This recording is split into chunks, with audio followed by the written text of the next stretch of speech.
नमस्कार दोस्तों, मैं अमित कुमार सिंह अन अकेडमी के इस लर्निंग प्लेटफॉर्म पे आपका स्वागत करता हूं। दोस्त, यहाँ क्रैक यूपीएससी सीएससी जीएस यह भारत का सबसे बड़ा लर्निंग प्लेटफॉर्म है। अगर आप हमारे चैनल यूपीएससी सीएससी हिंदी को जब सब्सक्राइब करेंगे तो आपको यहाँ मिलेगा डेली लाइव क्लासेज, आपको यहाँ मिलेगा daily live classes, live test and quiz, structured course मिलेगा और अनलिमिटेड एक्सेस मिलेगा। मतलब आप एक ही वीडियो को कई बार देख सकते हैं या सुन सकते हैं। आपको यह सुविधा अन अकेडमी के इस प्लेटफॉर्म पे मिलेगी। इसके लिए आपको क्या करना होगा? इसके लिए आपको अन अकेडमी लर्निंग ऐप डाउनलोड करना होगा। इसके लिए आपको अन अकेडमी लर्निंग ऐप डाउनलोड करना पड़ेगा। दोस्त, मैं अपने बारे में बता दूं कि मैं अमित कुमार सिंह दिल्ली विश्वविद्यालय से ग्रेजुएशन और पोस्ट ग्रेजुएशन किया हूं तथा विगत 5 वर्षों से दिल्ली और इलाहाबाद के विभिन्न कोचिंग संस्थानों से मैं जुड़ा हुआ हूं, जहां मैं स्टैटिक जीके, करंट अफेयर्स और हिस्ट्री पढ़ाता रहा हूं। दोस्तों, अन अकेडमी आज एक ऐसा प्लेटफॉर्म है जहां भारत के सभी बेस्ट एजुकेटर जुड़े हुए हैं, चाहे वो किसी भी क्षेत्र से हो, कहीं से भी हो। सभी आज अन अकेडमी के प्लेटफॉर्म से जुड़े हुए हैं, जहां आपको अपने मनपसंद एजुकेटर से पढ़ाई करने का मौका मिल सकता है।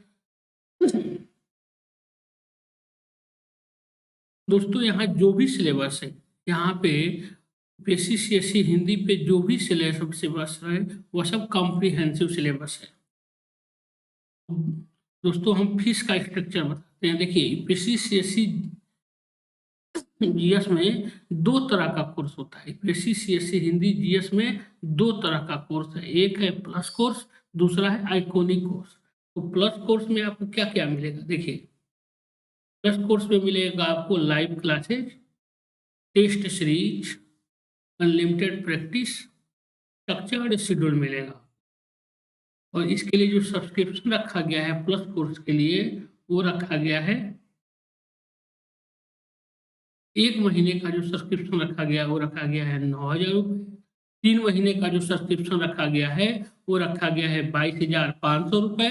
6 महीने का जो सब्सक्रिप्शन रखा गया है वो रखा गया है 40,500 रुपये। 12 महीने मतलब 1 साल का जो सब्सक्रिप्शन रखा गया है वो रखा गया है 49,500 रुपये। 24 महीने मतलब 2 साल का जो सब्सक्रिप्शन रखा गया है वो रखा गया है 72,000 रुपये। और 36 महीने मतलब 3 साल का जो सब्सक्रिप्शन रखा गया है वो रखा गया है 90,000। अगर आप हमारा कोड AKS001 हमारा कोड है, AKS001 हमारा कोड है, अगर आप उसको प्रयोग करते हैं तो आपको 10% का डिस्काउंट मिलेगा। और आपको 1 महीने की जो फी है वो 10% डिस्काउंट के साथ 9,000 की जगह पर 8100 रुपये देना होगा। 3 महीने का जो सब्सक्रिप्शन है वो 22,500 की जगह पे 10% छूट के साथ 20,250 रुपये। और 6 महीने का जो सब्सक्रिप्शन 40,500 रुपये है, अगर आप हमारे कोड AKS001 जो हमारा कोड है, अगर आप उसको प्रयोग करते हैं तो आपको 10% छूट के साथ 40,500 की जगह पे 36,450 रुपये देना होगा। इसी तरह 12 महीने का जो सब्सक्रिप्शन है वो 10% छूट के साथ 44,550 रुपये। और 24 महीने मतलब 2 साल का जो सब्सक्रिप्शन रखा गया है वो 10% छूट के साथ 72,000 की जगह पे 64,800 रुपये। और 36 महीने का जो सब्सक्रिप्शन है वह 90,000 की जगह पे 10% छूट के साथ 81,000। इसके लिए आपको क्या करना होगा? इसके लिए आपको मेरा कोड AKS001 जो हमारा कोड है इसको आपको प्रयोग करना होगा। दोस्तों, इस कोरोना काल में जिस तरह हम देख रहे हैं कि सरकारी नौकरियों का क्रेज बढ़ा दिया है, उसको देखते हुए हम कह सकते हैं कि यह बहुत ही नॉमिनल फीस है। अब इससे कम फीस पे आपको कोई भी संस्थान इससे बेहतर सेवा मुहैया नहीं करा सकती है। दोस्तों, यह प्लस कोर्स उनके लिए है जो 2-3 सालों से तैयारी कर रहे हैं लेकिन अपनी मंजिल से अभी वो काफ़ी दूर है। उनके लिए यह बहुत ही बेहतर कोर्स है।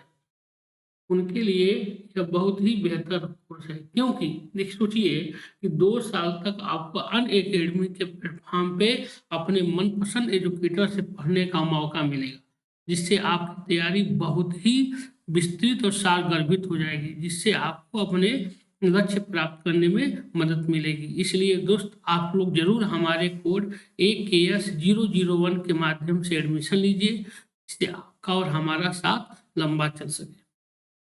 दूसरा जो कोर्स है यूपीएससी CSC ये सब्सक्रिप्शन में, वो है आइकोनिक कोर्स। वह है आइकोनिक कोर्स।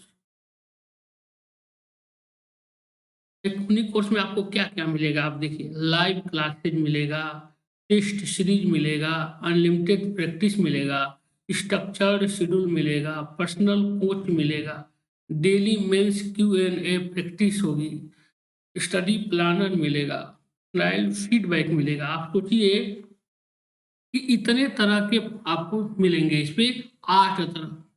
अब सोचिए कि इससे आपकी तैयारी कितनी बेहतर तरीके से हो सकती है। मतलब लाइव डेली लाइव क्लास होगा, टेस्ट सीरीज होगा, अनलिमिटेड प्रैक्टिस कराई जाएगी, स्ट्रक्चर्ड शेड्यूल मिलेगा, पर्सनल कोच मिलेगा, डेली मेंस Q&A प्रैक्टिस होगी, स्टडी प्लानर मिलेगा, पर्सनल फीडबैक मिलेगा। मतलब आपकी तैयारी बहुत ही बेहतर ढंग से हो जाएगी। इसलिए दोस्त देखिए, यह आइकोनिक कोर्स उनके लिए है, या आइकोनिक कोर्स उनके लिए रखा गया है जो अभी अभी तैयारी शुरू किए हैं, जो अभी अभी तैयारी शुरू किए हैं या तैयारी करने के बारे में सोच रहे हैं या ग्रेजुएशन पास किए हैं, उनके लिए बहुत ही बेहतर कोर्स है। क्योंकि देखिए, इस कोर्स आइकोनिक कोर्स में क्या आपको मतलब इस लायक बना दिया जाएगा। देखिए क्या होता है, CSC की तैयारी जो है एक दिन में तो होती नहीं है, इसके लिए लंबा वक्त चाहिए, 2 से 3 साल का वक्त चाहिए कम से कम। और आपके लिए बेहतर प्लेटफॉर्म है आइकोनिक का, क्योंकि कोई भी ऐसा क्षेत्र नहीं है जो आपको प्रभावित नहीं करेगा। और इसलिए आप सोचिए कि 2 से 3 साल में आपकी तैयारी कितनी बेहतर तरीके से हो जाएगी। जब आप किसी भी परीक्षा में जब बैठोगे तो आपको पास करने में कोई दिक्कत नहीं आएगी। इसके लिए जो फीस का जो सब्सक्रिप्शन रखा गया है, वो रखा गया है 12 महीने का जो सब्सक्रिप्शन रखा गया है, वो रखा गया है 69,500। 24 महीने का मतलब 2 साल का जो सब्सक्रिप्शन रखा गया है, वो रखा गया है 1,07,000। और 36 महीने का जो सब्सक्रिप्शन रखा गया है, वो रखा गया है 1,41,000। अगर आप हमारा कोड AKS001 जो हमारा कोड है, अगर आप उसको प्रयोग करते हैं तो आपको 10% का डिस्काउंट मिलेगा। और आपको 12 महीने की जो फी है वो 69,500 की जगह पे 62,550 रुपये देना होगा 10% छूट के साथ। और 24 महीने 2 साल का जो सब्सक्रिप्शन है वो 10% डिस्काउंट के साथ आपको 1,07,000 की जगह पे 96,300 रुपये देना होगा। और 36 महीने मतलब 3 साल का जो सब्सक्रिप्शन रखा गया है आइकोनिक कोर्स में, अगर आप हमारा कोड AKS001 का प्रयोग करते हैं तो आपको 10% की छूट मिलेगी और आपको 1,41,000 की जगह पर 1,26,900 रुपये देना होगा। दोस्तों, इस कोरोना काल ने देख रहे हैं कि जिस तरह सरकारी नौकरियों का क्रेज बढ़ा दिया है, उसको देखते हुए हम कह सकते हैं कि बहुत ही नॉमिनल फीस है। अब इससे कम फीस पे कोई भी संस्थान आपको इससे बेहतर सेवा नहीं दे सकती है। इसलिए दोस्त, आप लोग हमारे कोड AKS001 के माध्यम से जरूर एडमिशन लीजिए तथा आप हमारे वीडियो को लाइक कीजिए और हमारे चैनल UPSC CSC हिंदी को जरूर सब्सक्राइब कीजिए। CSC जो ऑप्शनल सब्सक्रिप्शन रखा गया है, वह रखा गया है 1 महीने का जो फी रखा गया है वो रखा गया है 500 रुपये। 6 महीने की जो फीस रखी गई है वो रखा गया है 22,500 रुपये। 12 महीने का जो सब्सक्रिप्शन रखा गया है वो रखा गया है 27,500 रुपये। और 24 महीने का जो सब्सक्रिप्शन रखा गया है वो रखा गया है 40,000 रुपये। और 36 महीने 3 साल का जो सब्सक्रिप्शन रखा गया है वो रखा गया है 50,000 रुपये। अगर आप हमारा कोड AKS001 जो हमारा कोड है, अगर उसको प्रयोग करेंगे तो आपको 10% की डिस्काउंट मिलेगा और आपको 1 महीने की जो फीस है वो 5,000 के जगह पे 10% डिस्काउंट के साथ 4,500 रुपये। 6 महीने का जो सब्सक्रिप्शन है वो 10% छूट के साथ 22,500 की जगह पे 20,250 रुपये। 12 महीने का जो सब्सक्रिप्शन रखा गया है 27,500 अगर आप हमारा कोड AKS001 जो हमारा कोड है अगर प्रयोग करेंगे तो इसके लिए आपको 10% की छूट मिलेगी और आपको 24,750 रुपये देना होगा। 2 साल का जो सब्सक्रिप्शन है वो है 36,000, लेकिन 40,000, लेकिन अगर आप हमारे कोड का प्रयोग करेंगे तो आपको 10% छूट मिलेगा और आपको 36,000 रुपये देना होगा। इसी तरह 36 महीने मतलब 3 साल का जो कोर्स है उसका फीस रखा गया है 50,000 रुपये। अगर आप हमारा कोड AKS001 जो हमारा कोड है अगर आप उसको प्रयोग करेंगे तो आपको 10% की छूट मिलेगी और आपको इसके लिए पेड करना होगा 50,000 की जगह पे 45। इसलिए दोस्त आप लोग देर मत कीजिए और इसका फायदा लीजिए तथा हमारे कोड AKS001 का प्रयोग कीजिए और अपने लक्ष्य को प्राप्त करने में सहायक बनिए।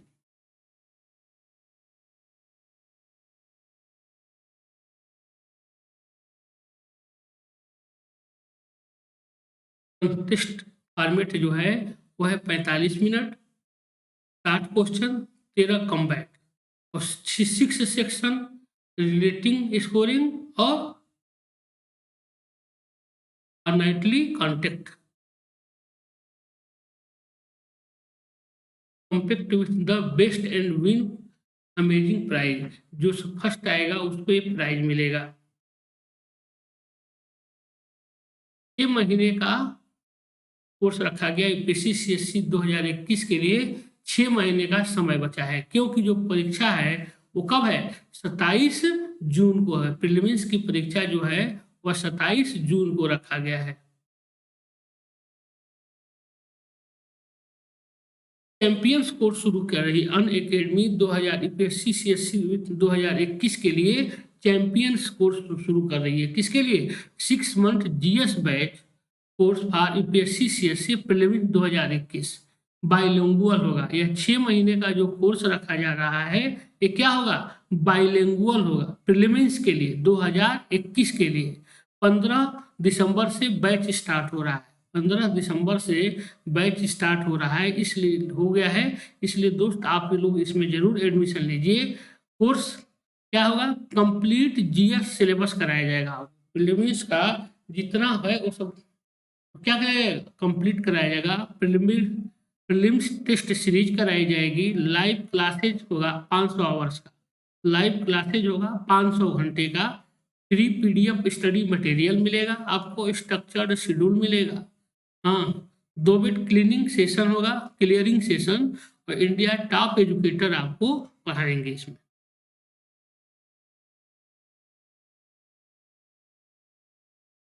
मंथ जो बैच है कोर्स यूपीएससी CSC प्रीलिम्स 14 दिसंबर से शुरू हो रहा है। 21 के लिए बाइलिंगुअल होगा। लक्ष्य जो 2021 हिंदी के लिए है और एक्सपेंडिशन है 2021 इंग्लिश के लिए रखा गया। कंप्लीट जो GS बैच कोर्स रखा गया यूपीएससी CSC 2022 के लिए अनअकैडमी ने शुरू कर रही है। वो 14 दिसंबर से मिशन 2022 बाइलिंगुअल्स, लक्ष्य 2022 हिंदी में हिंदी होगा और एक्सपेंडिशंस 2022 इंग्लिश में होगा। इसी तरह कंप्लीट GS बैच के लिए कोर्स शुरू किया जा रहा है यूपीएससी CSC द्वारा 2023 के एग्जाम के लिए। वो भी 14 दिसंबर से शुरू हो रहा है। मिशन 2023 बाइलिंगुअल होगा, लक्ष्य 2023 हिंदी में होगा और एक्सपेंडिशन 2023 अंग्रेजी में होगा। के साथ मैं दोस्त अमित कुमार सिंह आप लोगों का एक बार फिर स्वागत करता हूं। अब हम आएंगे विषय वस्तु पे। दोस्त आज हम पढ़ेंगे महान्यायवादी तथा नियंत्रक महालेखा परीक्षक, मतलब अटॉर्नी जनरल ऑफ इंडिया और CAG controller auditor general, controller auditor general, नियंत्रक एवं महालेखा परीक्षक। देखिए दोस्त यह टॉपिक जो है वो परीक्षा की दृष्टि से काफी महत्वपूर्ण है, खास करके प्रीलिम्स की भी दृष्टि से है और मेंस की भी दृष्टि से है। क्योंकि देखिए महान्यायवादी और महालेखा परीक्षक आप देखिएगा तो प्रीलिम्स के परीक्षा में खास करके 21 में जो एग्जाम होगा उसके लिए बहुत ही महत्वपूर्ण है। प्रीलिम्स में इसके जो अनुच्छेद है वो हमेशा पूछे जाते हैं, क्या इससे जुड़े हुए और सवाल बनते हैं कि कौन लोकसभा के का सदस्य नहीं रहते हुए लोकसभा की बैठक में भाग लेता है, इनको इनकी नियुक्ति कैसे होती है, ये सब एग्जाम में पूछे जाते हैं। और मेंस के लिए तो बहुत ही इंपॉर्टेंट है। मेंस के लिए इसलिए इंपॉर्टेंट है कि अब क्या हो गया है, अब 125 शब्द और 200 शब्दों का प्रश्न पूछा जा रहा है। तो पूछ देगा कि महान्यायवादी की नियुक्ति कैसे की जाती है, इसके क्या कार्य हैं, या नियंत्रक महालेखा परीक्षक की नियुक्ति कैसे होती है, इसके कार्यों की चर्चा कीजिए। तो यह इंपॉर्टेंट है परीक्षा की दृष्टि से, प्रीलिम्स की दृष्टि से भी और मेंस की दृष्टि से। तो हम दोनों को अलग अलग करके पढ़ेंगे। सबसे पहले हम पढ़ेंगे महान्यायवादी, अटॉर्नी जनरल ऑफ इंडिया। संविधान के भाग 5 में, संविधान के भाग 5 में अनुच्छेद 76, अनुच्छेद 76 के अंतर्गत भारत में महान्यायवादी के पद का क्या किया गया है, सृजन किया गया। कह रहा है कि संविधान का भाग 5 है, संविधान का जो 5वां भाग है उसके अनुच्छेद 76 के अंतर्गत भारत में एक महान्यायवादी, अटॉर्नी जनरल ऑफ इंडिया का पद का सृजन किया गया है। अनुच्छेद 76 बहुत बार एग्जाम में पूछा हुआ है। 76 जो है बहुत बार एग्जाम में पूछा हुआ है कि किससे संबंधित है, वो है महान्यायवादी से, अटॉर्नी जनरल से संबंधित है। अनुच्छेद 76 महान्यायवादी, महान्यायवादी भारत सरकार का सर्वोच्च विधि अधिकारी है। यह भारत सरकार को विधिक मामलों में सलाह देता है। महान्यायवादी क्या होता है, महान्यायवादी होता है यह भारत सरकार, सरकार का क्या होता है, सर्वोच्च विधि अधिकारी होता है। यह क्या करता है, यह भारत सरकार को कानूनी मामलों में क्या करता है, सलाह देता है। यह भारत सरकार को कानूनी मामलों में सलाह देता है तथा यह लोकसभा की बैठकों में भी भाग लेता है। यह सदस्य न रहते हुए भी लोकसभा की बैठकों में क्या करता है, भाग लेता है। महान्यायवादी की नियुक्ति, महान्यायवादी मतलब अटॉर्नी जनरल ऑफ इंडिया की नियुक्ति संघीय मंत्रिपरिषद की सलाह पर राष्ट्रपति के द्वारा की जाती है। क्या कर रहा है, कह रहा है कि महान्यायवादी की जो नियुक्ति की जाती है वो कैसे होती है, मंत्रिमंडल की सलाह पर, मंत्रिमंडल की सलाह पर राष्ट्रपति के द्वारा महान्यायवादी की नियुक्ति की जाती है। मंत्रिमंडल की सलाह पे, इसके द्वारा, राष्ट्रपति के द्वारा। भारत में 3 अधिकारियों को विधि अधिकारी माना गया है। तो किसको माना गया है, पहला भारत का महान्यायवादी, भारत का महान्यायवादी पहला विधि अधिकारी है। दूसरा भारत का महाधिवक्ता, दूसरा विधि अधिकारी होता है। और भारत के अपर महाधिवक्ता यह तीसरे विधि अधिकारी। मतलब क्या हुआ कि भारत में 3 को क्या माना गया है, विधि अधिकारी माना गया है, जो सरकार के द्वारा नियुक्त किए जाते हैं राष्ट्रपति के द्वारा।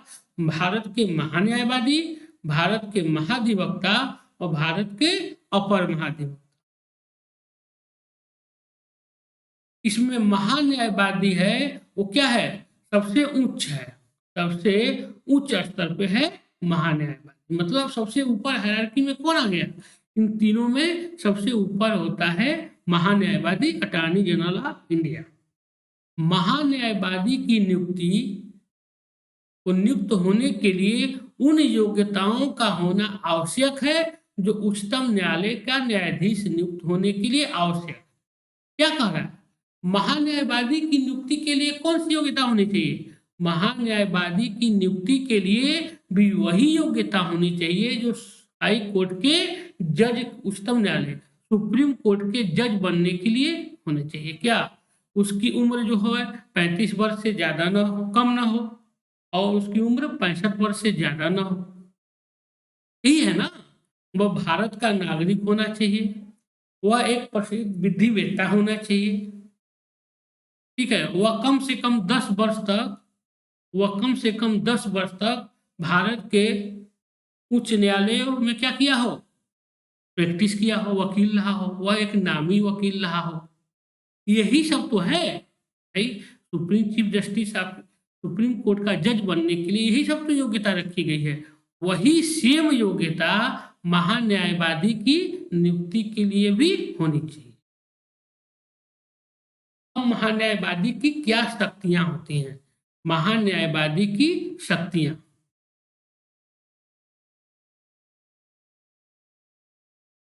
अनुच्छेद 76(3) के अनुसार महान्यायवादी को अपने कर्तव्य के पालन के लिए भारत के राज्य क्षेत्र में स्थित सभी न्यायालयों में सुनवाई का अधिकार है। पहला कह रहा है कि अनुच्छेद 76 क्या है? भारत में एक महान्यायवादी होगा। और अनुच्छेद 76(3) कहता है कि भारत में जो महान्यायवादी होंगे इनका क्या होगा कर्तव्य? यह अपने कर्तव्य को, चूंकि क्या है, यह सरकार के प्रति जिम्मेदार होते हैं, यह संघीय सरकार के प्रति जिम्मेदार अधिकारी होते हैं। और क्योंकि यह क्या है, न्यायिक सलाहकार की भूमिका में होते हैं, इनका कर्तव्य है अपने कर्तव्य पालन के लिए यह भारत के राज्य क्षेत्र में स्थित सभी न्यायालयों में, सभी न्यायालय मतलब क्या, मतलब उच्च न्यायालयों में इनको क्या करना है, न्यायालयों में सुनवाई का अधिकार है। यह अपने केस की क्या करते हैं, सरकार का पक्ष रखते हैं। अगर मान लीजिए कि किसी कोर्ट के अंदर सरकार के खिलाफ कोई केस चल रहा है तो उसके सरकार का पक्ष कौन रखता है? वह रखते हैं महान्यायवादी। यह है अनुच्छेद 76। अनुच्छेद 88 में कहा गया है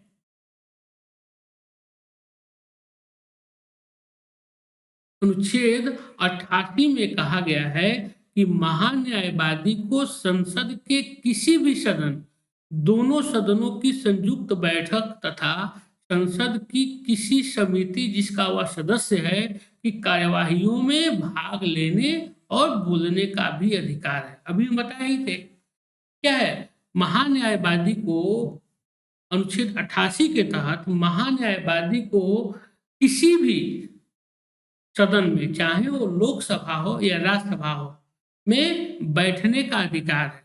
ठीक है,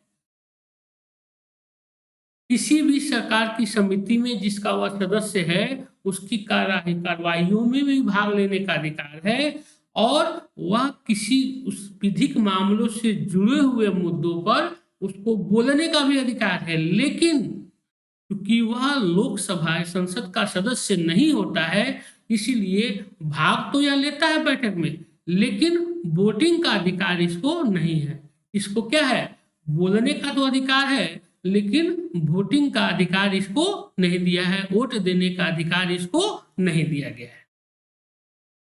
क्या हुआ, अनुच्छेद 76(3) में क्या कहा जाता है, यह कर्तव्य पालन के लिए भारत के किसी भी न्यायालय में सरकार के क्या करेगा, पक्ष को रखेगा, मतलब उसको सुनवाई का अधिकार दिया गया है। और अनुच्छेद 88 में कहा गया है कि यह संसद के किसी भी सदन में क्या कर सकता है, भाग ले सकता है। अगर किसी समिति का सदस्य है तो उसकी बैठक में भी भाग ले सकता है और संसद में इसको बोलने का भी अधिकार, लीजिए सर किसी विधिक मामलों पे बोलने का भी अधिकार है, लेकिन इसको वोटिंग का अधिकार नहीं दिया गया है क्योंकि यह संसद का सदस्य नहीं होता है।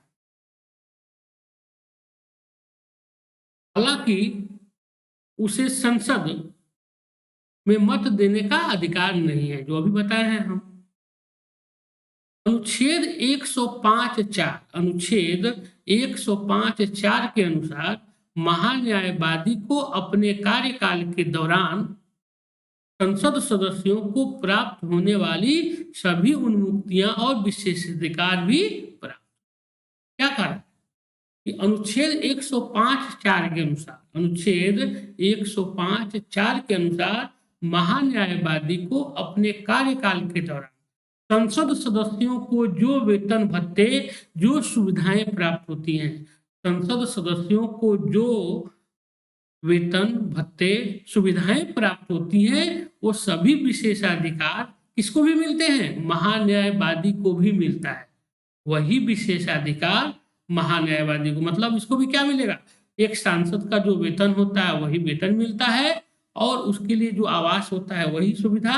मतलब जितनी सुख सुविधा एक सांसद को मिलती है सदस्य होने के नाते, उसी तरह महान्यायवादी को भी मिलती है। और यह क्या करता है, संसद के किसी भी सदन में बैठ सकता है, किसी मुद्दे पे किसी मुद्दे क्या मतलब विधिक कोई मामला है उस पर बहस भी कर सकता है, लेकिन इसको क्या है, केवल वोटिंग का अधिकार नहीं दिया गया।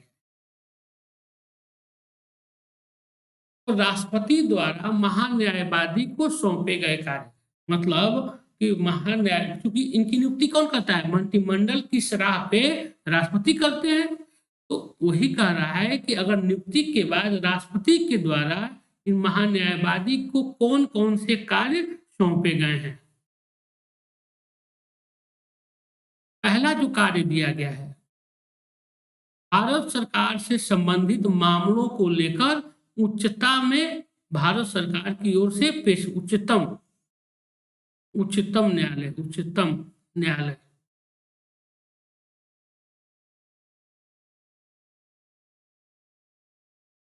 में भारत सरकार की ओर से पेश होना। भाई क्या कहे, यह क्या होते हैं, यह सरकार की ओर से क्या होते हैं, सबसे प्रमुख विधिक अधिकारी होते हैं, सबसे प्रमुख विधिक अधिकारी होते हैं। अगर सरकार का कोई मामला होता है, सरकार से संबंधित अगर कोई मामला है तो उसको ये क्या करते हैं, उच्चतम न्यायालय में प्रस्तुत करते हैं सरकार की ओर से। उच्चतम न्यायालय में उस मामले को यह प्रस्तुत करते हैं, किसकी तरफ से, सरकार की ओर से। दूसरा, संविधान के अनुच्छेद 143 के अंतर्गत राष्ट्रपति के उच्चतम न्यायालय में भारत सरकार का प्रतिनिधित्व करना। अनुच्छेद 143 के तहत, संविधान के अनुच्छेद 143 के तहत क्या करते हैं, राष्ट्रपति के उच्चतम न्यायालय में भारत सरकार का एक प्रतिनिधित्व करते हैं। तीसरा, सरकार से संबंधित किसी मामले में उच्च न्यायालय में सुनवाई का अधिकार। मान लीजिए कि भारत सरकार से संबंधित कोई मामला है, सरकार से मतलब संघीय सरकार से संबंधित अगर कोई मामला किसी प्रदेश के हाई कोर्ट के अंदर विचाराधीन है, उस मामले की भी सरकार की ओर से पक्ष रखने का अधिकार किसको दिया गया है, महान्यायवादी को है। अटॉर्नी किसको है, महान्यायवादी को दिया गया।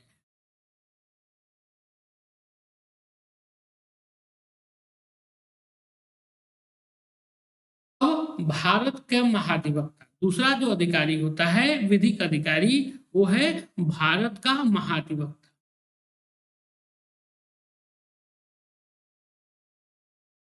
महाधिवक्ता भारत सरकार का दूसरा भाई पहला विधिक अधिकारी कौन होता है, वह होता है महान्यायवादी, और दूसरा विधिक अधिकारी जो होता है वो होता है भारत का महाधिवक्ता।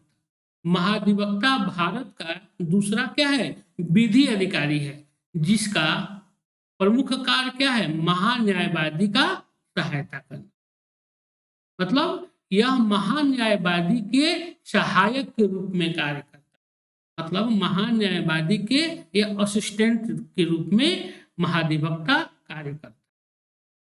महान्यायवादी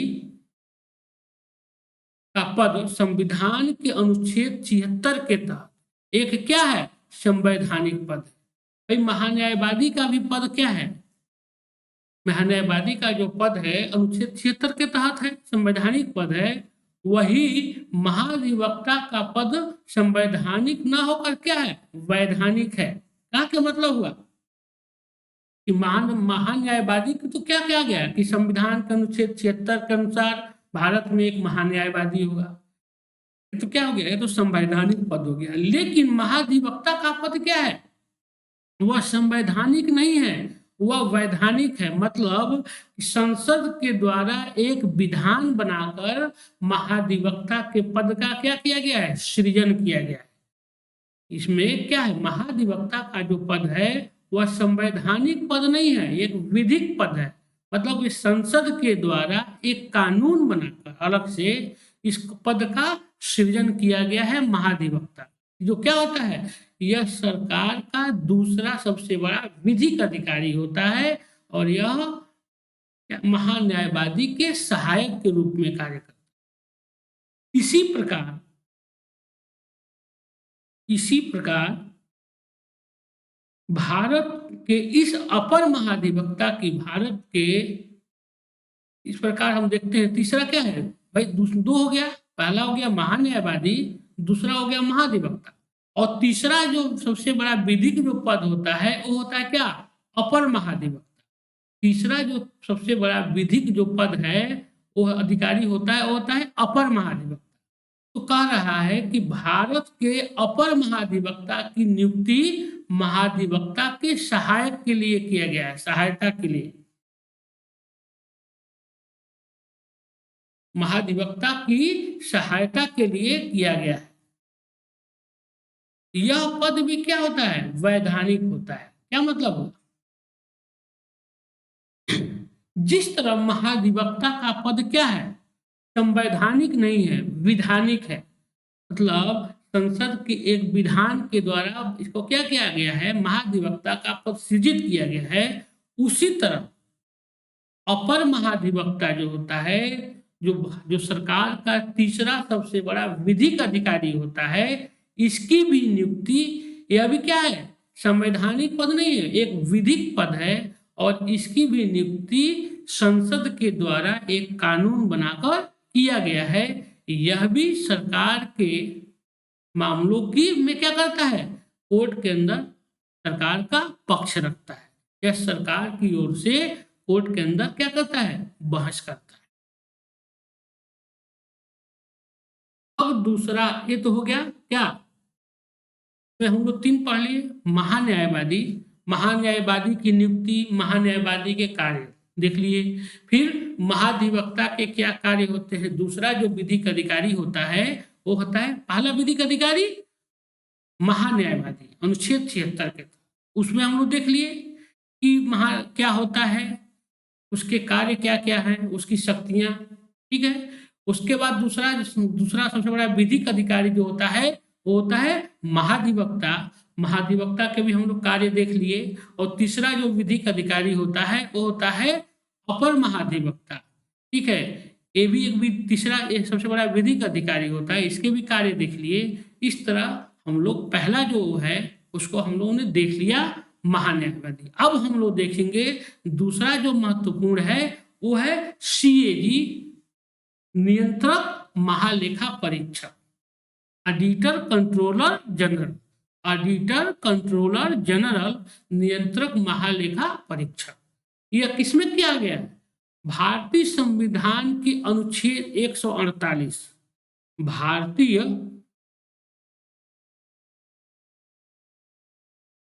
संविधान के अनुच्छेद 148 में भारत के नियंत्रक एवं महालेखा परीक्षक के स्वतंत्र पद की व्यवस्था किया गया। क्या है, संविधान का अनुच्छेद 148 जो है, संविधान का अनुच्छेद 148 में क्या कहा गया है कि भारत में एक नियंत्रक महालेखा परीक्षक सीएजी होगा, भारत में एक सीएजी होगा, या 148 के तहत क्या किया गया है, नियंत्रक महालेखा परीक्षक का पद का सृजन किया गया है। यहां नियंत्रक का अर्थ होता है सरकार के समस्त खर्चों पर निगरानी करना तथा ऐसा प्राधिकार रखना जो सरकार के वित्त पर नियंत्रण रखे। क्या मतलब हुआ, यह क्या करता है, इसका कार्य जो निर्धारित किया गया है, नियंत्रक का अर्थ होता है क्या, नियंत्रण करना। नियंत्रण करना मतलब सरकार के समस्त खर्चों का पर निगरानी रखना। सरकार जितना खर्च करती है किसके लिए, सामाजिक कार्यों के लिए, आर्थिक कार्यों के लिए, सब पे क्या करता है, ये अपनी नजर रखता है भाई, चूंकि यह वित्त से जुड़ा हुआ अधिकारी होता है, तथा ऐसा प्राधिकार रखना जो सरकार के वित्त पर नियंत्रण रख सके। महालेखा परीक्षक नियंत्रक हो गया। महालेखा परीक्षक का क्या अर्थ होता है, महालेखा परीक्षक का मुख्य कार्य है संसद द्वारा आवंटित धन की देख रेख करना, साथ ही यह देखना कि सरकारी धन का उपयोग उचित तरीके से हो रहा है या नहीं। मतलब महालेखा परीक्षक जो होता है यह क्या करता है, यह संसद द्वारा जो धन आवंटित किया जाता है किसके लिए, सरकार के द्वारा विकास कार्यों में खर्च करने के लिए संसद के द्वारा जो धन आवंटित किया जाता है उसकी देखरेख करना कि सरकारी धन का जो उपयोग है यह क्या उचित तरीके से हो रहा है या नहीं, इसका नियंत्रण कौन करता है, महालेखा परीक्षक। साथ ही साथ सरकार को वित्तीय मितव्ययिता के उपाय सुझाना भी इसका कार्य है।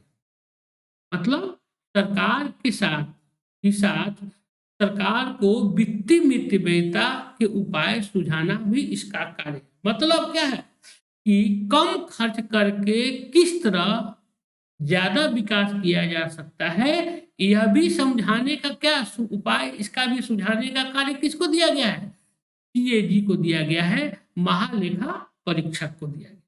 नियंत्रक एवं महालेखा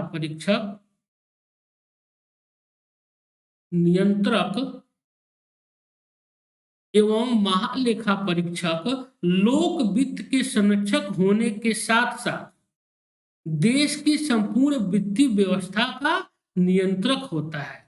इसका नियंत्रण राज्य एवं केंद्र दोनों स्तरों पे होता है। क्या कह रहा है, नियंत्रक महालेखा जो परीक्षक होता है CAG, controller auditor general of India, उसका क्या होता है, संपूर्ण वित्त पे इसका कार्य संरक्षक है। जितना लोक वित्त है, मतलब सरकार का, मतलब जो भी देश का वित्त है, फंड है, उस पर क्या करता है, उसका यह संरक्षक होता है। और संपूर्ण वित्तीय व्यवस्था का क्या करता है, इसी के द्वारा निर्धारण किया जाता है। संपूर्ण वित्तीय व्यवस्था का नियंत्रक होता है। इसके साथ ही साथ यह क्या करता है, केंद्र सरकार और राज्य सरकार के भी वित्तीय मामलों पर क्या करता है, नियंत्रण रखता है। या केंद्र के ऊपर रखता ही रखता है, उसी के साथ साथ राज्यों के भी वित्तीय नियंत्रण पर क्या कर, वित्तों पर नियंत्रण रखता है महालेखा परीक्षक सीएजी। इसका कर्तव्य होता है, सीएजी का जो कार्य है, इसका कर्तव्य होता है कि भारत के संविधान एवं संसद की विधि के तहत वित्तीय प्रशासन पर निगरानी रखे। क्या हुआ, क्योंकि सीएजी का पद क्या है, वह एक विधिक पद है, संवैधानिक पद, सॉरी विधिक नहीं, संवैधानिक पद। सीएजी का जो पद है, controller auditor general of India, CAG का पद क्या है, एक संवैधानिक पद है। इसीलिए क्या करता है कि यह संवैधानिक तरीके से, संवैधानिक संसद की विधि के तहत, संवैधानिक तरीके से संसद की विधि के तहत क्या करे, वित्तीय प्रशासन पर निगरानी रखे। सरकार के जो वित्तीय प्रशासन है उस पर निगरानी रखे। वर्ष 1976 तक, वर्ष 1976 तक नियंत्रक एवं महालेखा परीक्षक के कर्तव्यों और अधिकारों की सीमा के अंतर्गत केंद्र तथा राज्य सरकार दोनों को के लेखा परीक्षण तथा सभी तरह के वित्तीय लेन देन के समस्त लेखे सम्मिलित थे। परंतु 1976 के संसद द्वारा पारित एक अधिनियम के माध्यम से इसे कैग को लेखांकन संबंधी दायित्वों से पूर्णतः मुक्त करते हुए उसके कार्य को केवल लेखा परीक्षण तक सुनिश्चित कर दिया गया। क्या कर रहा है, 1976 तक नियंत्रक महालेखा परीक्षक के कर्तव्य और अधिकारों की सीमा के अंतर्गत क्या किया गया था, केंद्र और राज्य सरकार, केंद्र सरकार और राज्य सरकार दोनों के लेखा परीक्षण तथा सभी तरह के वित्तीय लेन देन के समस्त लेखे जो सम्मिलित थे उसकी जांच कौन करता था, सीएजी करता था। परंतु 1976 के संसद द्वारा एक कानून पारित करके अधिनियम बनाया गया, उसके माध्यम से कैग सीएजी को क्या किया, लेखांकन संबंधित, लेखा संबंधित दायित्वों से मुक्त कर दिया गया और केवल लेखा परीक्षण तक सुनिश्चित कर दिया गया। डॉक्टर बी आर अंबेडकर ने कहा था, डॉक्टर बी आर अंबेडकर ने कहा था कि नियंत्रक महालेखा परीक्षक भारतीय संविधान के तहत सर्वप्रमुख अधिकारी होगा। यह लोकतांत्रिक व्यवस्था में भारत सरकार के वित्तीय रक्षकों में से एक होगा। इन वित्तीय रक्षकों में उच्चतम न्यायालय, निर्वाचन आयोग और संघ लोक सेवा आयोग सम्मिलित है। क्या हुआ कि डॉक्टर बी आर अंबेडकर ने सीएजी के बारे में बोला था, डॉक्टर बी आर अंबेडकर ने सीएजी के बारे में, कंट्रोलर ऑडिटर जनरल के बारे में बोले थे कि क्या, कि यह संविधान के तहत सर्वप्रमुख वित्तीय अधिकारी होगा, भारत सरकार का सर्वप्रमुख एक अधिकारी होगा। यह लोकतांत्रिक व्यवस्था में, लोकतंत्र क्या है, भारत में लोकतांत्रिक व्यवस्था है, यह लोकतांत्रिक व्यवस्था में भारत सरकार के वित्तीय रक्षकों में से एक होगा। मतलब वित्त पे जिनका जो रक्षक अधिकारी, जिनका वित्त पे नियंत्रण जो होगा, उनमें से यह एक होगा। भारत के वित्त पे जिनका नियंत्रण होगा, भाई सबसे बड़े अधिकारी होता है सीएजी, तो क्या होगा, इन जिनका जिनका जिनका भी वित्त पे नियंत्रण होगा, उनमें सबसे सर्वोपरि होगा, सबसे बड़ा अधिकारी होगा। इन वित्तीय रक्षकों में एक तो सीएजी हो गया, दूसरा उच्चतम न्यायालय को उन्होंने कहा, और तीसरा निर्वाचन आयोग और संघ लोक सेवा आयोग को उन्होंने क्या कहा, वित्तीय नियंत्रक के रूप में, वित्तीय रक्षक के रूप में वर्णित किया। सीएजी की कैग की संरचना, सीएजी की संरचना, नियंत्रक एवं महालेखा परीक्षक, नियंत्रक एवं महालेखा परीक्षक एकल सदस्यीय संस्था भारत के महालेखा परीक्षा विभाग का संवैधानिक पद है और इस विभाग के अन्य अधिकारी पूर्णतः कैग के अपील होते हैं। कैग के में क्या का मतलब कह रहा है, नियंत्रक महालेखा जो परीक्षक होता है वो क्या है, एकल सदस्य होता है, एक व्यक्ति, एकल एक सदस्य होते हैं। नियंत्रक महालेखा परीक्षक में क्या होता है, केवल एक सदस्य होता है, संस्था है, एक सदस्यीय संस्था है, और भारत के महालेखा विभाग का यह क्या होता है, संवैधानिक प्रमुख होता है। भारत के महालेखा परीक्षा विभाग का यह संवैधानिक प्रमुख होता है, और जितने अधिकारी अन्य अधिकारी होते हैं वो क्या करते हैं, कैग में ही अपने किसी मामले की अपील करते हैं। भारत के अन्य राज्यों में, भारत के अन्य राज्यों में कैग के अभिकर्ता के कार्य कई अन्य अकाउंट जनरल नियुक्त किए जाते हैं,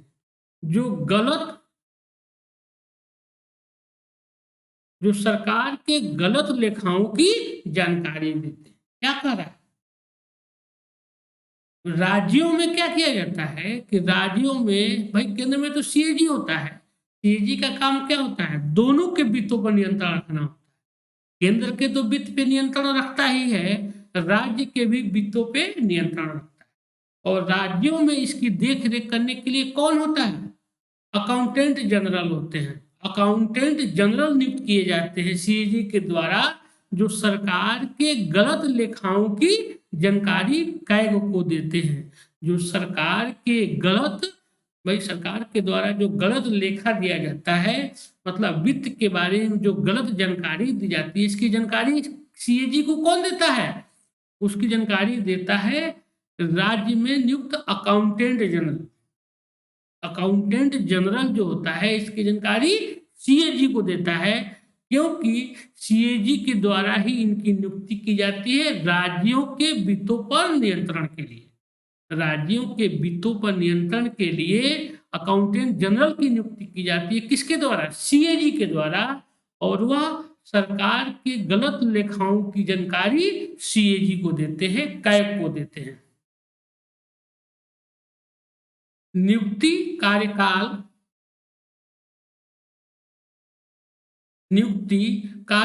एवं पद मुक्ति कैग की नियुक्ति राष्ट्रपति द्वारा की जाती है।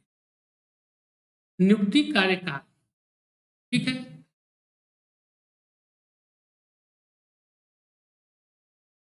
कैग की नियुक्ति राष्ट्रपति के द्वारा की जाती है तथा वह राष्ट्रपति के समक्ष शपथ ग्रहण भी करता है। सीएजी की नियुक्ति कौन करता है? सीएजी की जो नियुक्ति होती है वो कौन? राष्ट्रपति के द्वारा की है, और इसकी पद मुक्ति भी राष्ट्रपति के द्वारा ही की जाती है। और यह क्या करता है? यह राष्ट्रपति के समक्ष ही शपथ ग्रहण भी करता है। कैग का कार्यकाल 6 वर्ष और अधिकतम 65। क्या कर रहा है कि सीएजी के लिए क्या कहा गया है कि इसका कार्यकाल कितना होगा? सीएजी का कार्यकाल होगा 6 साल और उम्र का अधिकतम सीमा रखा गया है 65 साल।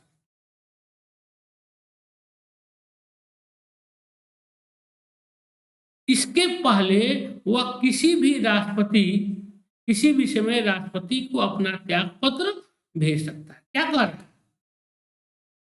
अधिकतम जो सीमा रखी गई है वह रखी गई है कि 65 साल उम्र की सीमा, और कार्यकाल रखा गया है कि 6 साल होना चाहिए।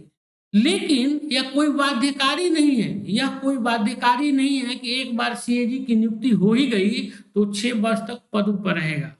उसके पहले भी वह किसी कारणवश अपना पद त्याग कर सकता है और अपना त्याग पत्र क्या किसको? राष्ट्रपति को भेज सकता है, क्योंकि इसकी नियुक्ति किसके द्वारा होती है? राष्ट्रपति के द्वारा होती है। इसीलिए यह अपना त्याग पत्र भी राष्ट्रपति को ही भेजता है। एक बार फिर मैं आप लोगों का स्वागत करता हूं। मैं अमित कुमार सिंह इस अनअकैडमी के यूपीएससी सीएससी हिंदी पे आपका स्वागत कर रहा हूं। दोस्त, आप लोग एडमिशन लीजिए। हमारा कोड है AKS001, जिसके माध्यम से आप लोग एडमिशन लीजिए तथा आप हमारे वीडियो को लाइक कीजिए और हमारे चैनल को सब्सक्राइब कीजिए। देखिए, हम यहाँ यूपीएससी बेस्ड पढ़ रहे हैं, यूपीएससी बेस्ड प्रीलिम्स और मेंस दोनों के हिसाब से पढ़ रहे हैं। और यह क्या है? एनसीईआरटी बेस्ड हम लोग पढ़ रहे हैं, एनसीईआरटी बेस्ड पढ़ रहे हैं। देखिए, किसी भी तैयारी के लिए एनसीईआरटी सबसे महत्वपूर्ण पुस्तक है, खास करके सिविल सेवा की तैयारी के लिए। क्योंकि देखिए, सिविल सेवा की तैयारी क्या है? एक मजबूत तैयारी होती है, और एनसीईआरटी इसमें क्या करता है? ईंट का काम करता है, नींव है। अगर मान लीजिए कि किसी घर का नींव ही कमजोर हो जाए तो ऊपर भवन जो बनेगा वो क्या होगा? कमजोर बनेगा, वो कभी भी गिर सकता है। उसी तरह यूपीएससी की तैयारी में एनसीईआरटी क्या है? एक नींव का काम करती है। इसीलिए नींव मजबूत होगा तो घर मजबूत होगा। मैं यही चाहता हूं कि आप लोग का भी नींव मजबूत हो, क्योंकि उस पर कोई भी भवन बने तो वह कम से कम गिरे नहीं। कहने का मेरा मतलब ये है कि बेस आपका मजबूत होना चाहिए। बेस जब मजबूत हो जाएगा तो आप 70-80% इसी तरह कंट्रोल कर लीजिएगा। केवल आपको 15-20% तैयारी की उसके बाद से जरूरत पड़ती है। इसलिए दोस्त, आप लोग ध्यान से पढ़िए, खास करके जो लोग 21 के लिए एग्जाम दे रहे हैं या जो 20 में मेंस का एग्जाम देंगे, उनके लिए भी यह बहुत इंपॉर्टेंट है। आज का चैप्टर तो बहुत ही इंपॉर्टेंट है, महान्यायवादी और CAG controller general, auditor general, बहुत इंपॉर्टेंट है। इसलिए आप लोग ठीक से पढ़िए दोस्त, और आप लोग जरूर एडमिशन लीजिए, यही हमारी आपसे गुजारिश है। तथा आप हमारे वीडियो को लाइक कीजिए और हमारे चैनल को सब्सक्राइब। अब आगे हम बढ़ते हैं। कैग को अपना पद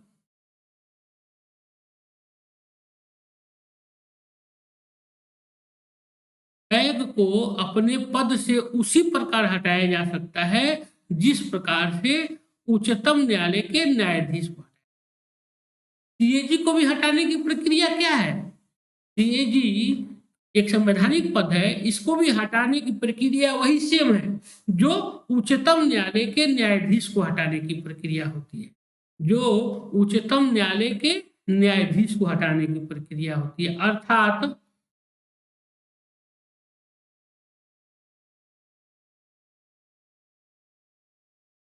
संसद के दोनों सदनों द्वारा विशेष बहुमत के साथ उसको साबित कदाचार या अयोग्यता के प्रस्ताव पास करके हटाया जा सकता। मतलब क्या कह रहा है कि इसको भी हटाना बहुत आसान कार्य नहीं है। सीएजी को भी हटाना एक कठिन है। क्यों कठिन है? क्योंकि संसद के दोनों सदनों के द्वारा अलग अलग विशेष बहुमत से प्रस्ताव पारित किया जाएगा। उसके बाद क्या होगा? अगर उस पर कदाचार सिद्ध हो जाता है तो उसको पद से हटाएगा। यह एक लंबा प्रक्रिया है। सीएजी का वेतन, कैग का जो वेतन है वह उच्चतम न्यायालय के न्यायाधीश के समकक्ष होगा। कैग के पेंशन व भत्ते भारत सरकार की संचित निधि पर भारित होते हैं। अवकाश प्राप्ति के पश्चात कैग कोई भी सरकारी पद धारण नहीं कर सकता है। क्या मतलब हुआ? सेम वही उच्चतम न्यायालय के जो न्यायाधीश के वेतन भत्ते सुख सुविधाएं हैं, वही चीज किसको मिल रहा है? वही चीज सीएजी को भी है। मतलब इसका भी जो वेतन भत्ता है वह किस पे भारित होता है? तो सरकार की संचित निधि पे भारी होता है।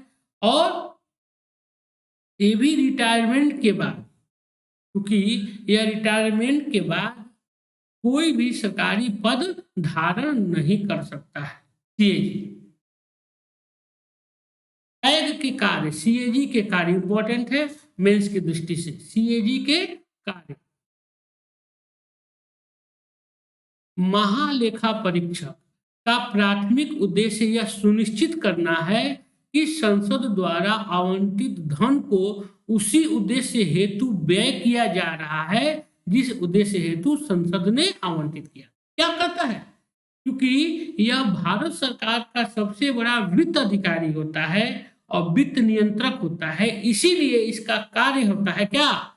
कि संसद के द्वारा जो धन आवंटित किया गया है उसकी निगरानी रखना। और यह यही कार्य भी करता है कि संसद के द्वारा जो धन आवंटित किया गया है उसका उद्देश्य, जिस उद्देश्य के लिए वह आवंटित किया गया है उस उद्देश्य की पूर्ति हो रही है कि नहीं, उसका ध्यान रखना सीएजी का क्या होता है? प्रथम कार्य होता है। साथ ही यह भी देखना होता है कि धन वही प्राधिकरण खर्च कर रहा है जिसे खर्च करने के लिए प्राधिकृत किया गया था। लेखा परीक्षक का उद्देश्य यह होता है कि प्रत्येक खर्च का वित्तीय आलोचना किया जाए। क्या मतलब हुआ?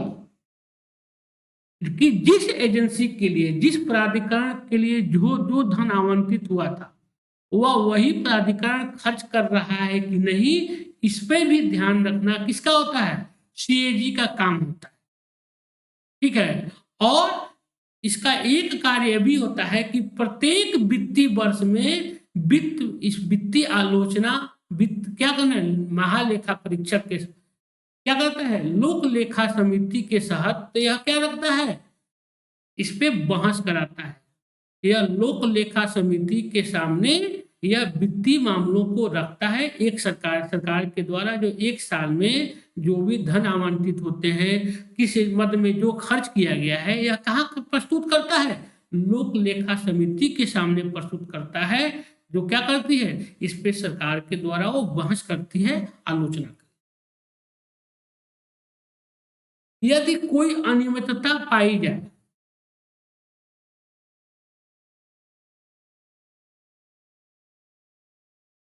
यदि कोई अनियमितता पाई जाए तो उस पर उचित कार्रवाई की जा सके। मतलब क्या हुआ? कि अगर मान लीजिए कि जिस मद के लिए जो धन आवंटित किया गया, अगर उस मद पे खर्च नहीं किया गया या जिसके अधिकार में जो धन दिया गया है उसने, उस अधिकारी ने सही तरीके से, उस प्राधिकरण ने सही तरीके से धन खर्च नहीं किया है, इसकी जांच कौन करता है?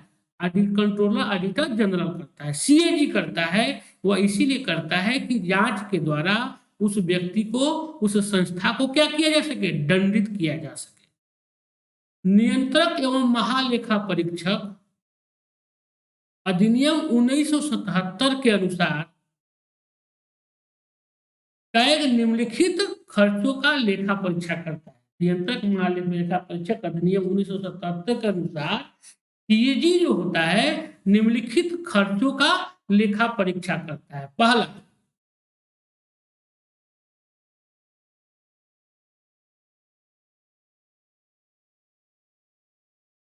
भारत की संचित निधि पर भारित केंद्र सरकार तथा राज्य सरकार के सभी खर्चों का क्या करना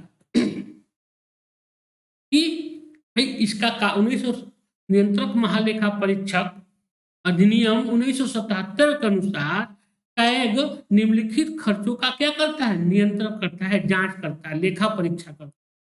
कि पहला, जो कि भारत की संचित निधि पर जो भारित है केंद्र सरकार और राज्य सरकार के सभी खर्चों का, मतलब वे खर्च जो किस पे, भारत सरकार की संचित निधि पे जो भारित है, चाहे वो राज्य के खर्च हो चाहे केंद्र सरकार के खर्च हो, उसकी जांच करना किसका काम है, नियंत्रक महालेखा परीक्षक।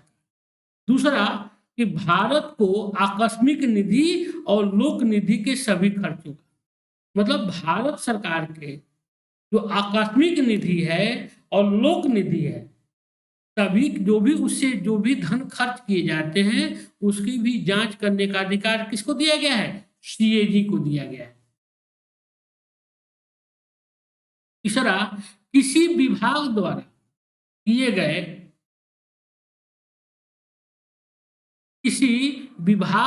किए गए सभी व्यापार, निर्माण, लाभ, हानि की जांच करना, लाभ व हानि की जांच। क्या कह रहा है कि सरकार के किसी विभाग द्वारा किए गए सभी कार्य, चाहे वो व्यापार से संबंधित हो, चाहे निर्माण से संबंधित हो, चाहे लाभ हो, चाहे हानि हो, जो भी हो उसकी जांच करना भी किसका काम होता है, सीएजी का कार्य होता है। सरकार के सभी विभागों की जमा पूंजी की जांच करना, सरकार के सभी विभागों की जमा पूंजी की जांच करना,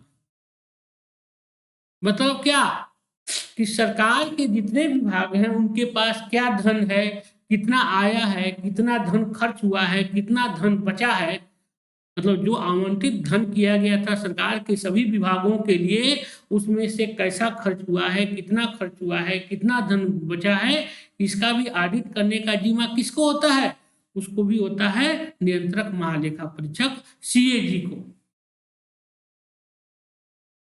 सभी सरकारी कंपनियों के खर्चों की भी ये जांच करता है, मतलब सरकार की जितनी कंपनियां हैं, तो सरकार के स्वामित्व वाली जितनी कंपनियां हैं उनके भी खर्चों की जांच कौन करता है, सीएजी करता है। उन सभी निगमों के खर्चों की जांच करना जिनकी कानून द्वारा कैग को अनुमति दी जाए। मतलब क्या है भाई, मान लीजिए कि बहुत से निगम है, जैसे बिजली विभाग क्या है, निगम है, ट्रांसपोर्ट विभाग निगम है, इस तरह के जो निगम जो हैं वो अगर कोर्ट के द्वारा, अगर कानून के द्वारा इसकी जांच करने का परमिशन सीएजी को दिया जाता है तो सीएजी निगमों की भी जांच करती है। केंद्र, राज्य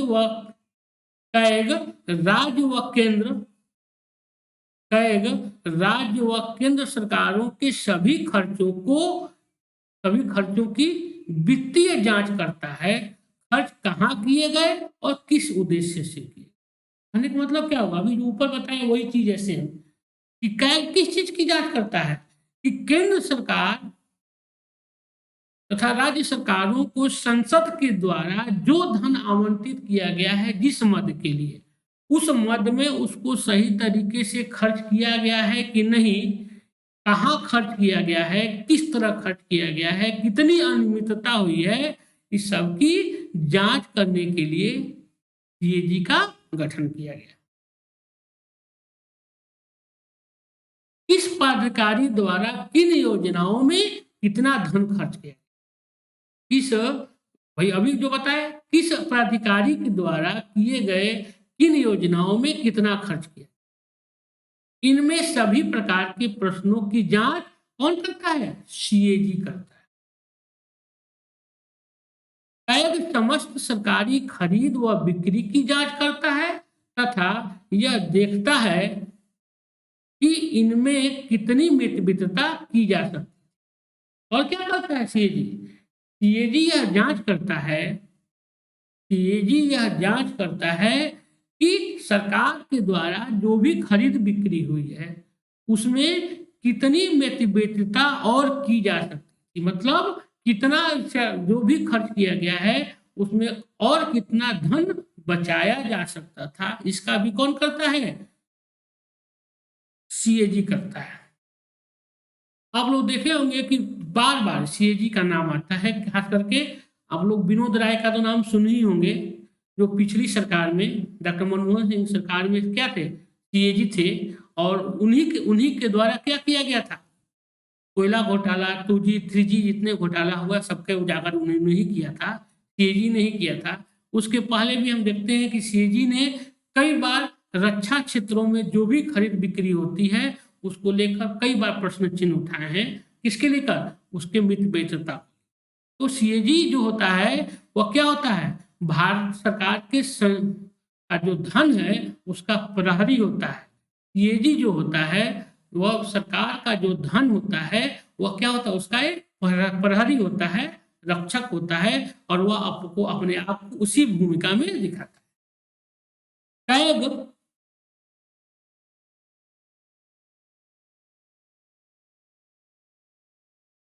कैग सरकार को समस्त प्राप्तियों की जांच करता है। कैग जो है वो सरकार की समस्त प्राप्तियों की क्या करता है, जांच करता है, तथा यह देखता है कि करों तथा राजस्वों की प्राप्तियों में नियम एवं कानूनों की अनदेखी तो नहीं की गई है। मतलब क्या हुआ, अभी जो हम बताए हैं यह सरकार की समस्त प्राप्तियों की जांच करता है। सरकार को जितना धन प्राप्त होता है उसकी जांच कौन करता है, सीएजी करता है, और यह देखता है कि कहीं इन धन की प्राप्ति में कानूनों का उल्लंघन तो नहीं किया गया है, आर्थिक जो कानून है कहीं उसका उल्लंघन तो नहीं हुआ है, इसकी भी जांच कौन करता है, कैग करता है। नियंत्रक एवं महालेखा परीक्षक,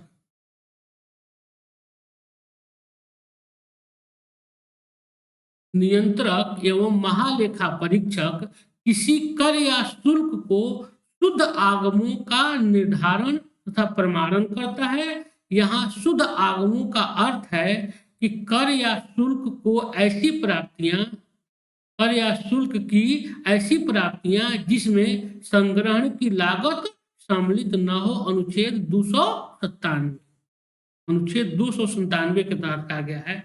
यह क्या करता है, नियंत्रक महालेखा जो परीक्षक होता है यह आकलन करता है, प्रमाणन करता है किसका, कि जो भी धन आ रहा है कितना धन आना चाहिए, कितना खर्च होना चाहिए, इसकी जांच कौन करता है, यह इसका भी अनुमान सीएजी लगाता है, अनुच्छेद 297 के तहत।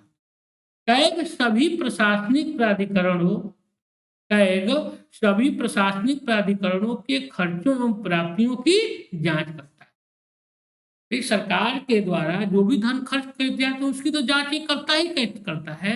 उसके बाद जितने प्राधिकरण ट्रिब्यूनल हैं उनके द्वारा भी जो खर्च किया जाता है उसकी भी जांच कौन करता है, सीएजी करता है। कैग सभी सरकारी विभागों, निगम के खर्चे व खरीद एवं बिक्री को कार्यकुशलता की, खरीद बिक्री की तथा कार्यकुशलता की क्या करता है, जांच करता है। कि मतलब क्या हुआ कि जो भी किया गया है, खरीद बिक्री जो भी जिस हिसाब से खर्च किया गया है वह सही तरीके से किया गया है कि नहीं किया गया है, इसकी भी जांच वह करता है तथा यह भी देखता है कि क्या इससे बेहतर किया जा सकता था या नहीं। मतलब क्या हुआ, मित वैधता की जांच करता है, मित वैधता की जांच करता है कि जो भी खर्च किया गया है अगर इससे भी और बेहतर तरीके से किया जा सकता था कि नहीं, तो उसकी भी सुझाव यह देता है। कैग द्वारा कैग द्वारा स्वायत्त निकायों के लेन देन, प्रारंभिक रिकॉर्ड खातों, रजिस्टर तथा प्रतिवेदन की जांच की। वह निम्न प्राप्तियों व व्ययों का भी लेखा परीक्षण करता है। पहला कौन है, वे सभी आय, वे सभी निकाय या प्राधिकरण जिन्हें केंद्र या राज्य सरकारों से अनुदान मिलता है। क्या मिलता है, मतलब क्या हुआ कि जितने प्राधिकरण हैं, ट्रिब्यूनल हैं जिन्हें केंद्र सरकार और राज्य सरकार से अनुदान मिलता है, उसकी भी जांच कौन करता है, सीएजी करता है। मतलब सरकार के द्वारा जिन प्राधिकरणों को अनुदान दिया जाता है उसकी भी जांच सीएजी करता है। दूसरा, सरकारी कंपनियों और निगमों की आय और व्यय की जांच करना। सरकारी कंपनियों और निगमों के आय और व्यय की जांच भी यह करता है।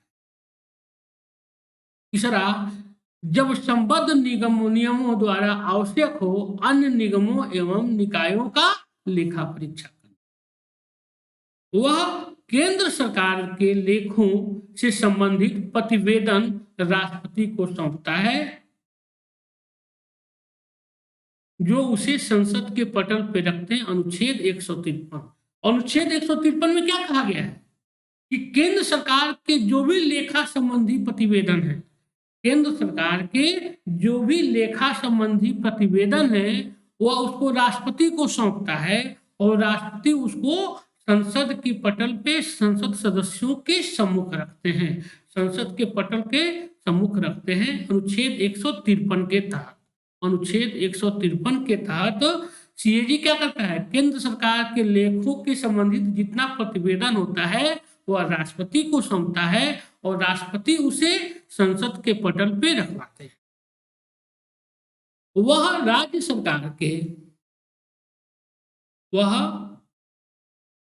सरकार के लोक लेखा समिति के मित्र और मार्गदर्शक रूप में कार्य करता है। क्या कर रहा है, वह सरकार के लोक लेखा समिति, जो लोक लेखा समिति है उसके मित्र और मार्गदर्शक के रूप में कार्य करता है। महालेखा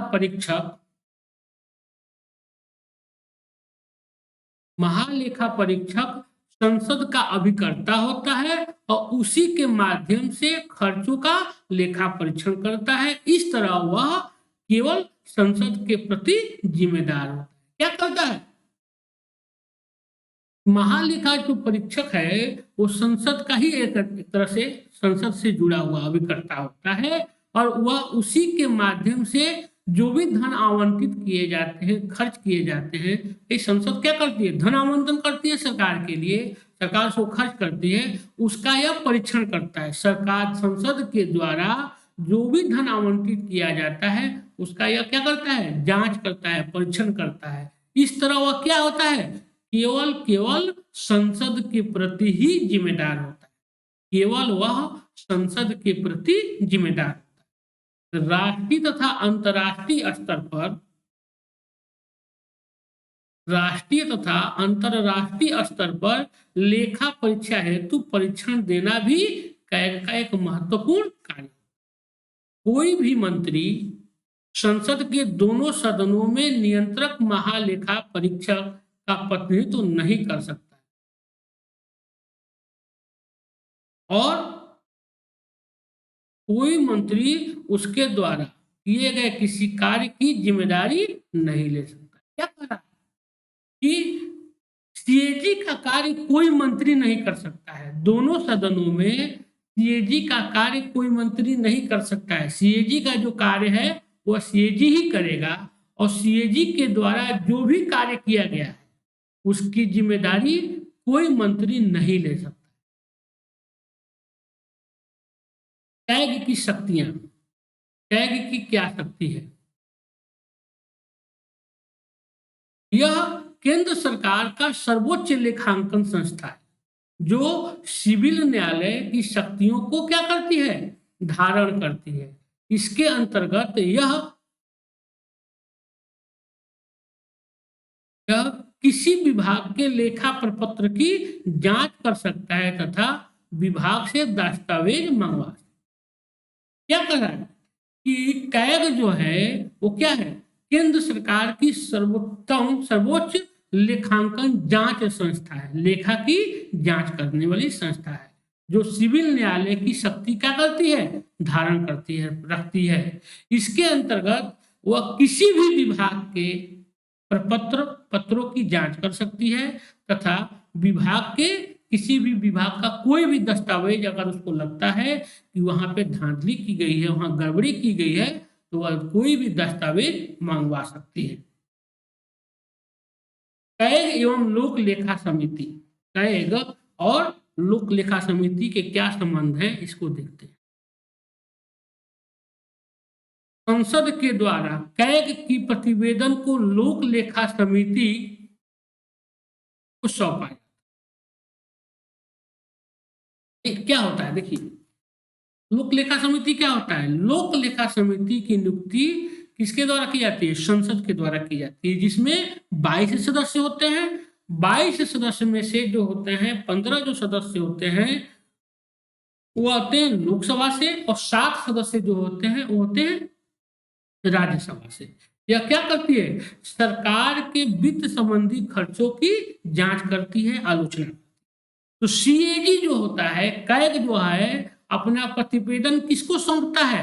लोक लेखा समिति को। सीएजी जो होता है अपना प्रतिवेदन लोक लेखा समिति को सौंपता है, और लोक लेखा समिति द्वारा कैग की प्रतिवेदन को सरलीकृत किया जाता है, क्योंकि कैग की प्रतिवेदन तकनीकी होती है। लोक लेखा समिति अपनी प्रतिवेदन संसद में प्रस्तुत करती है। कैग के प्रतिवेदन को समझने में लोक लेखा समिति की सहायता करता है। लोक लेखा समिति के द्वारा प्रतिवेदन को समझने के लिए कभी भी कैग को बुलाया जा सकता है। क्या करता है? भाई मान लीजिए कि जो कोई भी वित्त संबंधी जांच सीएजी करता है, वह जांच किसको समझता है? लोक लेखा समिति को सौंपता है। और लोक लेखा समिति का अध्यक्ष कौन होता है? लोक लेखा समिति का जो अध्यक्ष होता है वो हमेशा विपक्ष का नेता होता है, और लोक लेखा समिति उसको संसद में प्रस्तुत करती है। संसद में प्रस्तुत करती है, इस पे बहस कराती है। अगर मान लीजिए कि लोक लेखा समिति को कैग के द्वारा सौंपे गए प्रतिवेदन को समझने में दिक्कत हो रही है, तो इसके लिए कैग को भी संसद में बुलाया जा सकता है। किसके लिए? इस बात को रखने के लिए। कैग को सरकार के आय व्यय, कैग को सरकार के आय व्यय की देख रेख करने वाली सबसे बड़ी संवैधानिक संस्था का दर्जा प्राप्त है। अर्थात कैग की भूमिका जनता के धन के रक्षक के रूप में है। सीजी क्या करता है?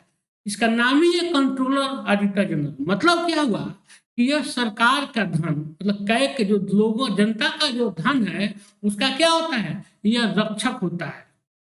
यह कैग को आय व्यय की देख, सरकार का जो भी खर्च होता है, होती है, व्यय होती है, वो सभी का सबसे बड़ा संवैधानिक दर्जा प्राप्त है। व्यय देख रेख करने वाले अधिकारी के रूप में इसे सबसे बड़ा संवैधानिक दर्जा प्राप्त है। और मतलब इसका क्या हो गया? मतलब इसका ये हुआ कि मतलब जनता के धन का यह सबसे बड़ा रक्षक होता है। अब कैग की सीमाएं क्या है? कैग की सीमाएं: गुप्त सेवा व्यय कैग की लेखा परीक्षा भूमिका पर सीमाएं निर्धारित करता है। इस संबंध में कैग कार्यकारी एजेंसियों द्वारा किए गए व्यय के ब्यौरे नहीं सौंपता। मान लीजिए गुप्तचरी सेवा के लिए जो भी धन खर्च किया जाता है, उन एजेंसियों के द्वारा किए गए जो भी व्यय किए गए हैं उसका ब्यौरा या प्रस्तुत नहीं कर सकता है, क्योंकि क्या है, उससे देश की सुरक्षा का सवाल होता है, इस जुड़ा हुआ है, इसलिए वह उन मामलों को उजागर नहीं कर, बल्कि उसे सक्षम प्रशासनिक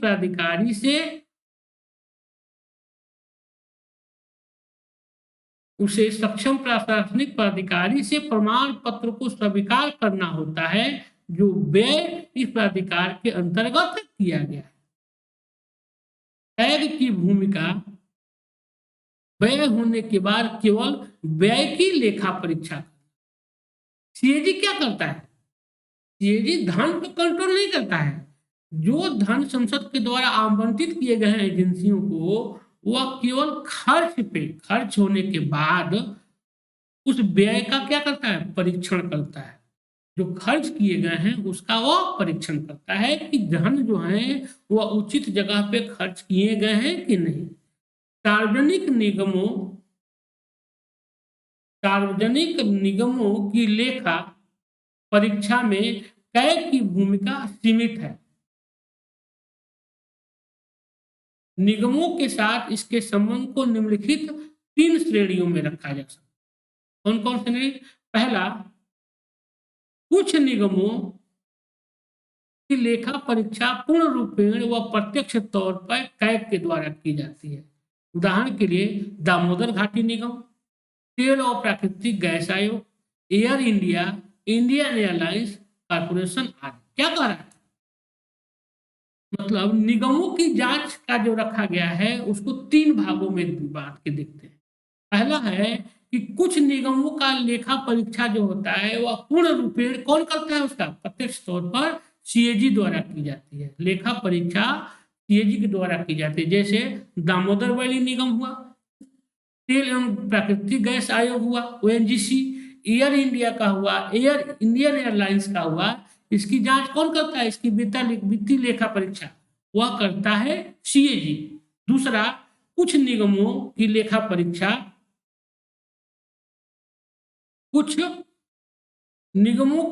परीक्षा निजी पेशेवर लेखा परीक्षकों के द्वारा की जाती है, जो कैग की सलाह पर केंद्र सरकार द्वारा नियुक्त किए। क्या हुआ? कुछ निगम ऐसे हैं जिनका ऑडिट स्वयं नहीं करता है। कुछ निगमों ऐसे हैं जिनके धन का ऑडिट स्वयं सीएजी नहीं करता है, बल्कि अन्य ऑडिटरों के द्वारा उसकी जांच कराई जाती है। हाँ, जो कैग की सलाह से केंद्र सरकार के द्वारा नियुक्त किए जाते हैं। तीसरा, यदि आवश्यक हो तो कैग पूरक लेखा परीक्षा करा सकती है। उदाहरण, केंद्रीय भंडारण निगम, औद्योगिक वित्त निगम एवं अन्य। अगर इन प्राधिकरणों में कोई भी जांच करनी हो तो सरकार क्या करती है? सीएजी के माध्यम से अलग से ऑडिटर की नियुक्ति कर सकती है। तीसरा, कुछ अन्य निगमों की लेखा परीक्षा पूरी तरह से निजी लेखा परीक्षक की जाती है। इसमें कैग की कोई भूमिका नहीं होती है। जैसे जीवन बीमा निगम, भारतीय रिजर्व बैंक, भारतीय स्टेट बैंक, भारतीय खाद्य निगम। क्या कह रहा है कि कुछ निगम ऐसे हैं जहां पे सीएजी की भूमिका बिल्कुल समाप्त हो जाती है। जहां पे सीएजी की भूमिका बिल्कुल समाप्त हो जाती है, वहां किसके द्वारा की जाती है? निजी लेखा परीक्षकों के द्वारा इसकी जांच की जाती है। जैसे जीवन बीमा निगम हुआ, भारतीय रिजर्व बैंक हुआ, भारतीय स्टेट बैंक हुआ, भारतीय खाद्य निगम। मतलब क्या हुआ कि उन्हीं के द्वारा नियुक्त निजी लेखा परीक्षकों के द्वारा इसकी जांच की जाती है। इसकी जांच सीएजी नहीं करवा सकता।